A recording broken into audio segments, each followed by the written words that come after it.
ഈ കാണുന്ന രണ്ട് പരമ നായിന്റെ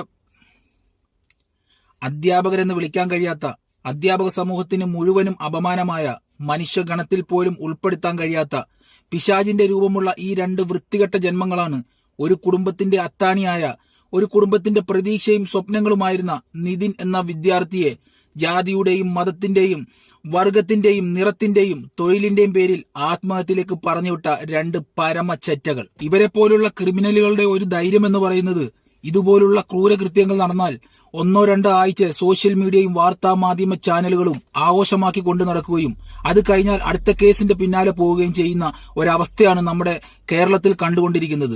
അതിനുശേഷം ഇവരെ പോലുള്ള ക്രിമിനലുകളെ നമ്മുടെ കോടതിയും നിയമവ്യവസ്ഥയും സംരക്ഷിച്ച് കൂടുതൽ പ്രൊമോഷനോടുകൂടി പുറത്തിറക്കുകയും ചെയ്യും. ഇതാണ് നമ്മുടെ കേരളത്തിൽ കണ്ടുകൊണ്ടിരിക്കുന്ന നിലവിലെ കാഴ്ച. അതുകൊണ്ട് തന്നെ എനിക്ക് പറയാനുള്ളത്, ഇവിടുത്തെ നിയമവ്യവസ്ഥയോടോ രാഷ്ട്രീയക്കാരോടോ പോലീസുകാരോടോ അല്ല, നട്ടലുള്ള കേരള സമൂഹത്തിനോടാണ് എനിക്ക് പറയാനുള്ളത്.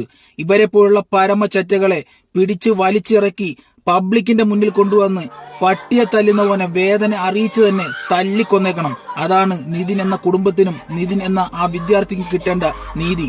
അത് ചെയ്തില്ലെങ്കിൽ ഇനിയും ഇതുപോലുള്ള ക്രൂരകൃത്യങ്ങൾ, ആത്മഹത്യകൾ ഇവിടെ ആവർത്തിച്ചു കൊണ്ടേയിരിക്കും. ഇവരെ പോലുള്ള കൊലപാതകങ്ങൾക്ക് ഒരു വിശ്വാസമുണ്ട്, ഇവിടെ എന്ത് തെമ്മാടിത്തരം കാണിച്ചാലും ഇവിടുത്തെ നിയമവ്യവസ്ഥ അവരെ സംരക്ഷിക്കും എന്നുള്ള വിശ്വാസം.